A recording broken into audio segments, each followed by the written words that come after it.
Construction guy.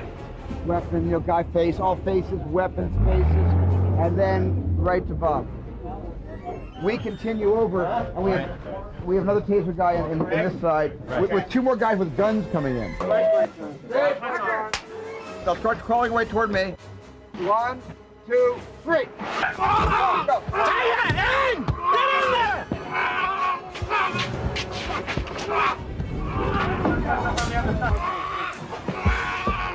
This thing then, Johnson. Grab this thing then. Yeah. That's terrific. Get it. Pull them all the way in. All the way in. All the way in. Gary, pull them in. All the way in. Oh, that's great. That's great. That's a cut right there. Great. Fabulous. Okay. Great. It was very important to me to be a kid directing Jurassic Park, because like most kids, one of my first longest words was Triceratops, Stegosaurus. My dad would always take me to see the dinosaurs in Philadelphia at the Franklin Institute of Technology. There was a natural history museum there with big dinosaur bones. And so I made that movie really as a youngster, remembering how much fun it was to imagine with such yearning that someday wouldn't it be great to run into a dinosaur and meet up with one without being eaten by it. And I just remember making the movie with that philosophy. For everybody that had ever wondered and been fascinated with that whole era of the dinosaur, I want to make a movie for all those dinosaur lovers. Dr. Grant, my dear Dr. Sattler, welcome to Jurassic Park. The most advanced amusement park in the entire world. What do they got in there, King Kong? We've made living biological attractions so astounding that they'll capture the imagination of the entire planet. How'd you do this? I'll show you.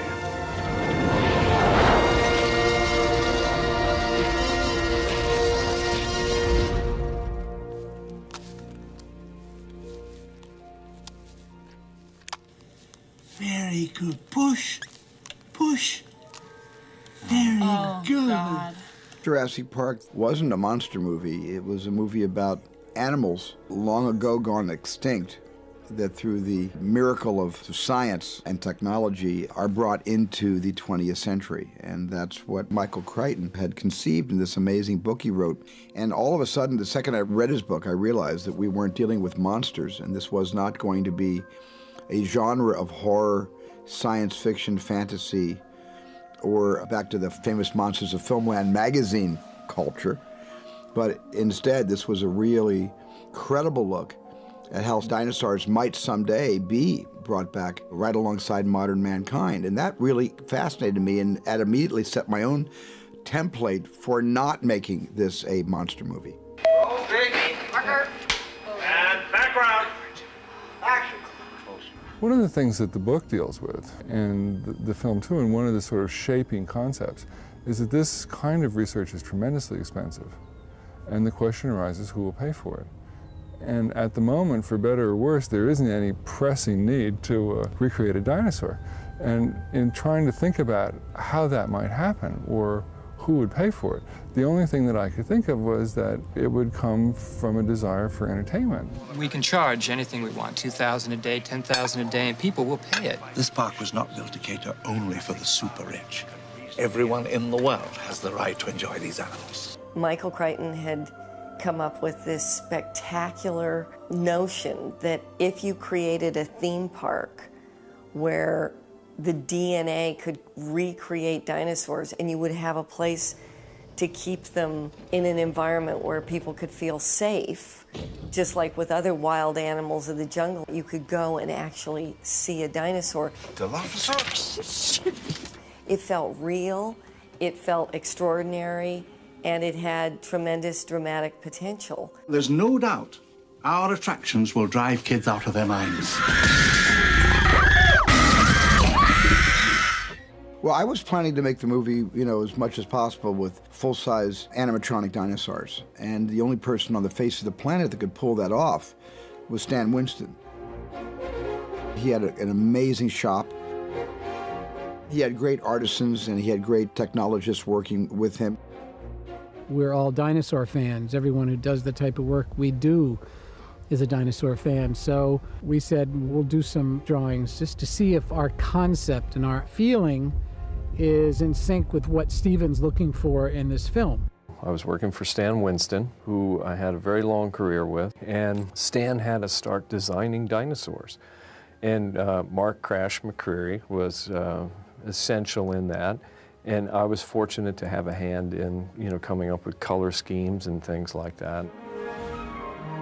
The drawings I had done initially were more about action and kind of, this is the idea we want to ultimately to walk away with, is that, wow, these things were real animals that could think and move. And we went through a lot of iterations, just drawing-wise. The ground floor of the process was to come up with the look of each dinosaur and to weave in information now that was coming out about the dinosaurs to try to make these as accurate as possible. And look at the half-moon-shaped bones on the wrist. It's no wonder these guys learn how to fly. Well, the first person we went to was Jack Horner, not just to achieve an authenticity, but we wanted a credible resource that could back up several theories that we were sort of expounding. And one was that dinosaurs eventually evolved into birds. And even the word raptor means bird of prey.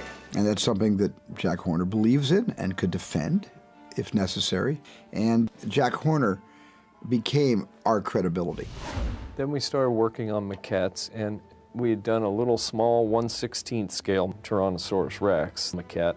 Then we did a 5th scale maquette that had all of the details on it, so Steven could really see what it was going to be. And then we projected that up large.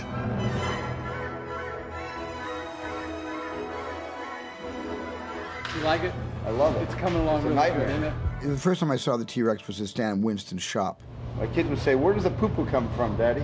I had a chance to actually operate it myself, which was a thrill. Where the movements were so smooth and so authentic. When it would snap its head around, it didn't have a recoil. The head would go as fast as you can imagine and would come to a complete stop and look right at you. Its eyes would stereo focus right on you.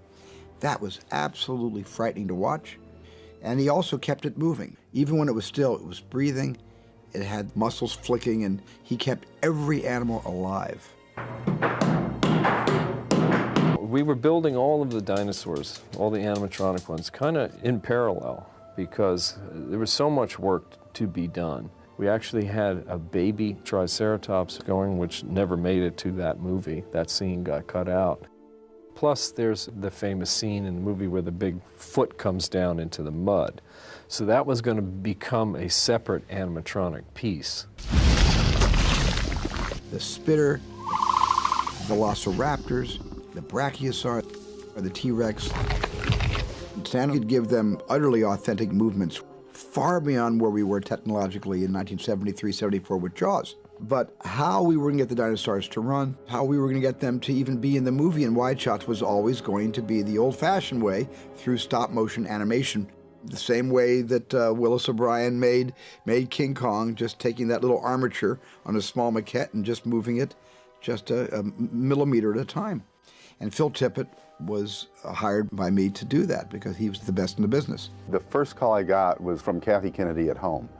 And I just finished working on this big stop-motion project and was absolutely beat. And Kathy calls up and goes, she's all like perky, goes, "Hey, Phil, we got this really cool thing we're going to do with dinosaurs. It's really going to be a lot of fun." And I'm like, "Yeah, really? Okay." Fine. And we all started to plan it out as the conventional stop-motion, go-motion, rod puppet, high speed with a little bit of computer graphics. And then one day I got a call from Dennis Muren at ILM, who already had the job of doing Jurassic Park with Phil Tippett. And Dennis said that he thought that he could pull off a full-size dinosaur that would be authentic to the eye. And so he started doing tests. And the first tests he did was a whole herd of Gallimimus, just the skeletal structure of the Gallimimus, running through a still photograph of Hawaii. It was several angles of this. And it was so authentic and smooth, I actually said, well, that's the future. That's the way it's going to be from now on. A couple of the guys, Steve Williams and Mark DePay, were trying to get even closer and do a T-Rex and see how that would work out. And it looked really successful. Then we decided, okay, let's go ahead and do a real shot. And Stefan Fangmeyer lit it, Steve animated it, and we got a shot that just knocked everybody out and was beyond what you could do with stop motion or anything else. A videotape came from ILM, and we saw this image of what they had done, and we're just, wow, everything changed. And this technology really kind of, changed my movie forever.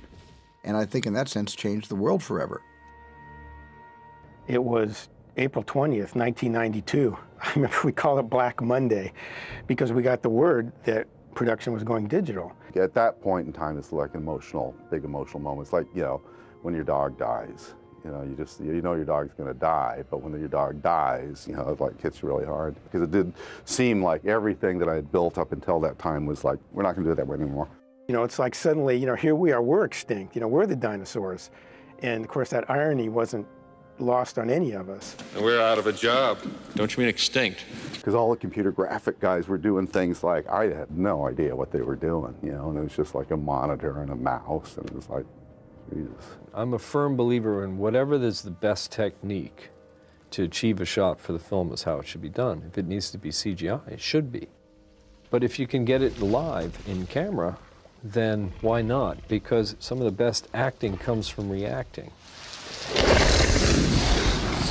It encouraged us to even work harder and, make everything that much more convincing in a realistic, on-stage puppet sense. The reason that Steven still wanted, obviously, Phil involved was because he realized that his crew had information and experience that was just as important. It's just the toolbox had changed. So what was developed was the DID, or Dinosaur Input Device, which was a traditional stop-motion armature with motion encoders, which would translate anything we animated into a computer model. So it bridged the gap of stop-motion animation into the digital age. It was exhilarating when we realized that there was a new way to do this and that we were going to be able to create a lifelike looking dinosaur on a level that we never before imagined, and that we were on to a whole new way of looking at Jurassic Park. So you two dig up dinosaurs? Well, try to. I bring scientists, you bring a rock star. If you make a humorless movie about dinosaurs coming back to life in 1993, nobody's going to care about your movie. I think establishing characters like Laura Dern and Sam and Jeff, it lent a whole sense of credibility to the storytelling because you really believed that they were scientists. Why? And did I go too fast? I go too fast. I did a flyby. No, give me that big glass of water. We're going to conduct an experiment. Those characters, when they're postulating, better have a little wit. And David Koepp gave it all the wit. Gave Jeff Goldblum his lecherous crush on the paleobotanist played by Laura Dern. And with Sam Neill being right in the middle, watching this guy hitting on his girl, where Jeff doesn't even know that it's his girl. I mean, that was all David Koepp's kind of invention. Camera?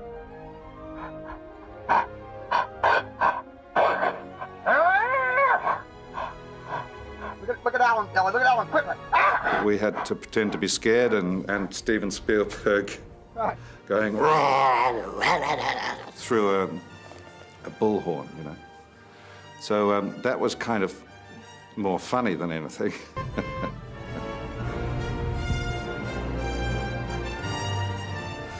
And the acting part was not laughing. Very nice. It's not easy.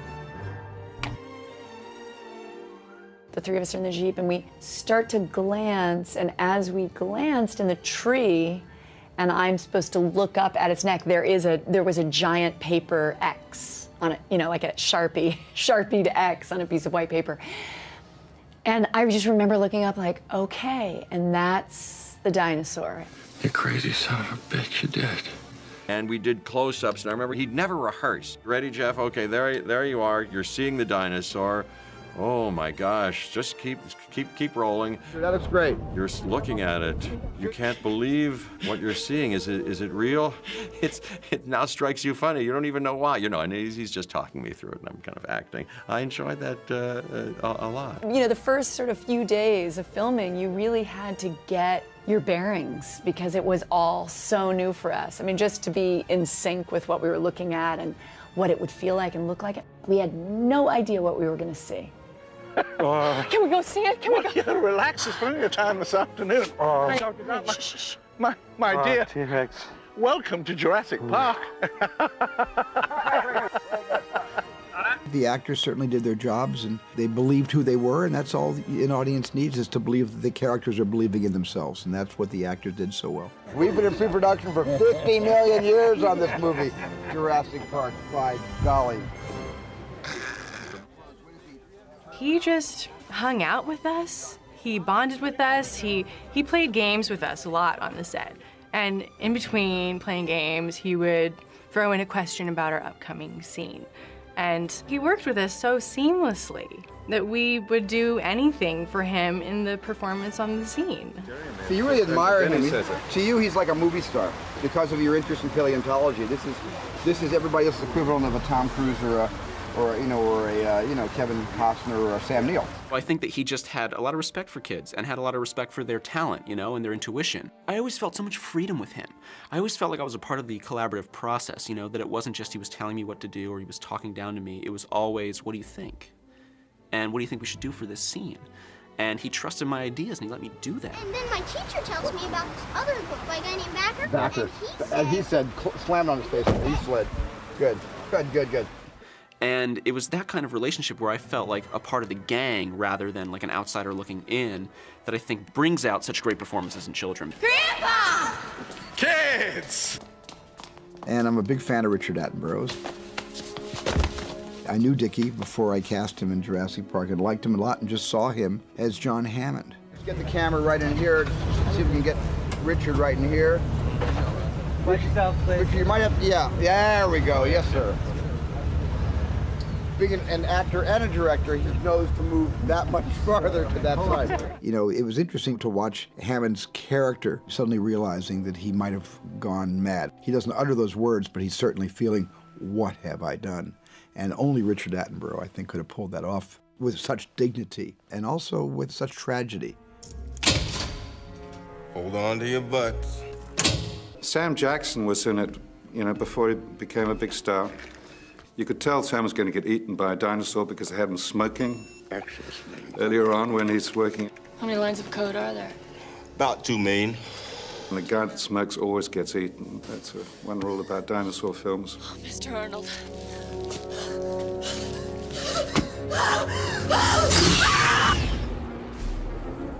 Because it takes place ostensibly on an island, we were thinking about shooting in Costa Rica. But Steven was a little concerned about the infrastructure, that is, whether we'd have roads and whether we could get equipment there and other kinds of facilities that we would need. So we opted for a place where he had worked before, the island of Kauai in Hawaii. And that became the exterior jungles during the day. For you, hey, look! simply appropriate icon. Are we gonna hit that? Welcome to Jurassic Park. Jurassic Park was a tour attraction. It was about that. So each step that you got involved with was about constructing the actual journey as ride or amusement entertainment. Rick Carter designed the movie, and the job that he was faced with was creating a theme park built in Costa Rica. So the theme park had to kind of echo the local cultural design sensibilities of what we might adapt in an environment like that. Working with Rick Carter was great because he was so generous with giving me so many areas to get involved with, you know, again, from the storyboarding to props and vehicles and sets and all that.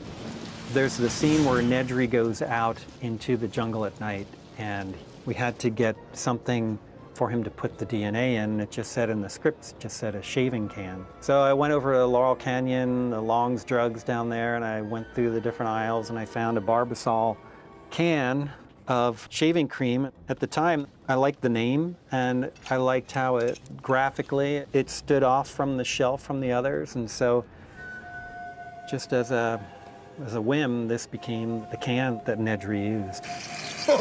There's enough coolant inside for 36 hours. No menthol? So you can see, take the top off, and the guys down the shop did a cool mechanism for it. I think that's a compsognathus right there. Very cool. Okay, quiet please, rehearsal. I think the first time we saw one of Stan's dinosaurs, we were filming in Kauai. It's a scene where we wander out and there's a sick triceratops which is breathing, and you could go right up to it and its skin was all wrinkly and real. It was extraordinary. That was one of the cases where there was a dinosaur there, full size, laying down, and the 7 or 8 people who were operating it were unseen, kind of hidden from the actor's immediate view. And one person was working the blinking eyes and the tongue and the breathing body. And when we first came upon this thing, wow, it looked real. It was kind of a defining moment for us because this was the first dinosaur to really be put on film. And it was the first dinosaur to interact with all the actors. And action. And, you know, we were very confident in what we were doing, but at the same time, there's a pressure. You know, it's your baby. You're unveiling this to everyone. Oh, wow. You show up and you're just kind of taken aback a second because it's so lifelike. It's so real. You feel the energy from it. And you kind of don't want to even get too close. But when you like kind of get more comfortable, all you want to do is put your hands on it and just like touch it and see like, is this real? Like, how is this? Even the texture, you know, the feeling of it. I just remember being blown away. You're right. There's no trace of lilac berries. I think Steven gets a kick out of that. My dream was to work with Steven Spielberg. And so for 20 years now, at any restaurant I've ever been in, there's a child under 10 that goes up to me and says, "Are you the lady who stuck her hand in the dinosaur poopy?" It's like, that is the question I get most commonly in my career. Thanks. What are her symptoms? Oh, imbalance, disorientation, labored breathing. When I did my scene with the Triceratops, I also had the great privilege of working as an actor alongside Jerry Mullen, who is in that scene with me. And because he's one of the crew, having started in other capacities before producing, he knew how to run a set. And we could have never shot in the difficulties and the limitations of Kauai. We could have never done it without Jerry. And then about 3 weeks in, Hurricane Aniki came in. We turned up for work one morning, and we were told, we're not going to work today because there's a hurricane coming in. Actually, it seems to be heading straight for us. The hurricane hit dead on. Landfall was our hotel, and it was a Category 5 hurricane, sustained winds of 165 miles an hour with gusts to 185, and the hurricane lasted for 9 hours. I'll never forget when the eye of the storm passed directly over the hotel. We got out and looked up. It was beautiful, blue sky above, and just a wall of white clouds surrounding the hotel, slowly moving about like this. I'd never seen anything like it before. It was a special effect. We were confined to the ballroom of the hotel we were staying in. Apart from the fact that it was slightly exciting, a lot of it was rather boring. And then that night, we camped out and figured out where we were going to stay as all the lights were off. So I remember Steven Spielberg, he had the flashlight. He was going, "I'll show you how lighting changes a story. Horror story, love story. Horror story, love story." And then we woke up the next morning when the sun came up, seeing the devastation. It was amazing. It was interesting to see that all the skills that go in to creating the community that makes a movie ended up creating the community that ended up really helping everybody after an event like that. And it really changes a dynamic on a movie when you've survived something together. And I have never felt prouder as a member of a crew that I was privileged to work with than on the day of the hurricane. Richard Attenborough slept through the whole thing. I have to commend him. When the hurricane passed, I said, "Dickie, you slept through the whole hurricane." He said, "Oh, dear boy, darling, I survived the Blitz." So this was nothing compared to the Blitz. That's a true story.